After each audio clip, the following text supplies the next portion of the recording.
السلام عليكم ورحمة الله تعالى وبركاته. maanta waxaan idiin sidnaa arrin aad u murugo badan. wiil Soomaaliyeed oo ku dhiban dalka Imaaraadka Carabta ee Dubai. wiilkan waa askari Soomaaliyeed oo degnaa gobolka Gado ee la dagaalamayay kuwa ka soo horjeeda dowladda federaalka Soomaaliya. wiilkan wuxuu ku soo dhaawacmay dagaalkaasi waxaana loo qaaday dalka Hindiya. markii loo qaaday caafimaad loo geeyay waxaa dhacday in la soo celiyo oo dalkiisii lagu soo celiyo. kadib waxaa dhacday transit waxa uu ku ahaa dalka Dubai ee isku taga Imaaraadka Carabta. kadib meeshaas ayuu bareelaata ku noqday, goomo ayuu galay. kadib diyaaradii lama soo saarin oo waa la celiyey oo waxaa la geeyay isbitaal ku yaal Dubai Hospital oo maanta yaalo. marka hal wiil ayaa la socda oo diyaaradda la soo raacay, wiilkiina maanta waa uu ka tegey. walaalkeen waad u jeedaan, waa kana sawirkiisa aad u jeedaan, fiidiyowna waa idinkaga heenaa. waa walaal dhiban u baahan caawinaad Soomaaliyeed, keligiis ayaa isbitaalka ku jiro.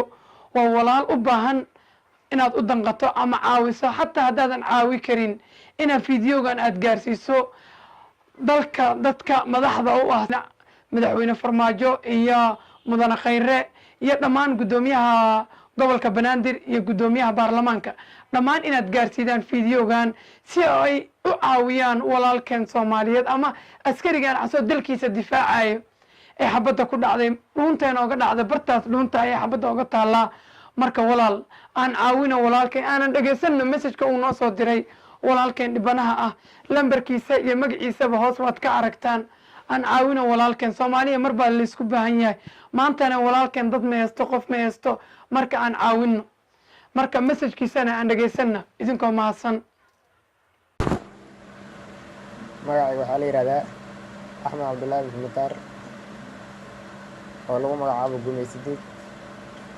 waxaan lahaa askari ka mid a xoogga dalka oo dhaawaca kana mid a ciidamada kowlgala gobolka Gado. waxaan dhaawacmay 2016. waxaan ku dhaawacmay magaalada Baardheere. waxaa caafimaad ahaan lagu qaaday dalka dibadiisa Hindiya, halkaas oo xilli lagu qaban waayay. waxaa la isku dayay in dalka dib lagu soo celiyo, laakiin nasiib darro ma dhicin. waxaan koobo ku galay garoonka Imaaraadka. waxaa la keenay isbitaalka la yidhahdo Dubai Hospital oo i keenay wiil yaro dhalinyaro ila socday. wiilkii bil markuu ila joogay waa iga tagay. 2 sano ayaan dhaawacaa. xabadda waxay iga dhacday dhuunta geeskeeda horta ah. hal gacan oo bidaxa iyo madaxa bidsa kala dhaqdhaqaaqaya. dowladda ilaa hadda xaaladayda ka warqabtaa, arrintaydana way ka gaabisay.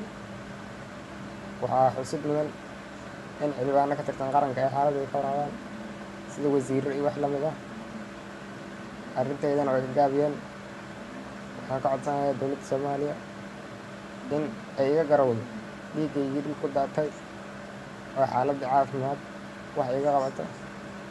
isbitaalka wax ogolaasho oo joogis kama haysto. waa la fasaxay, warqadda u dambaysa waa la diray. dowladdaad wax ku qabataa la yidhi. waxaan ka codsanayaa dowladda mar labaad inay arrintayda ka jawaabto. safaaradda waa la xiriiray, waxay tiri waxaan dowladda ayna kuu qabanin annaga kuma qaban karno.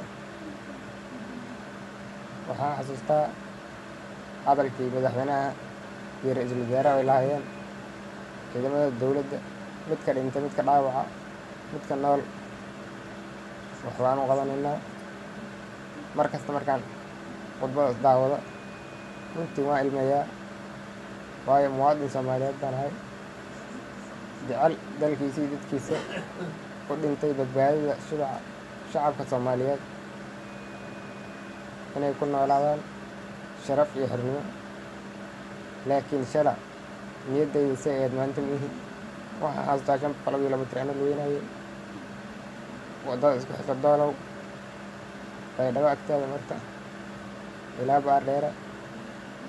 waxaan xasuustaa anigoo dhufayska kaneeca ugu cunay 8 saac habeenimo oo waardiyahaya oo 8 saac habeenimo kaneeca iskaga cunaysa. waxaan xasuustaa waxyaalo badan ma soo koobi kara.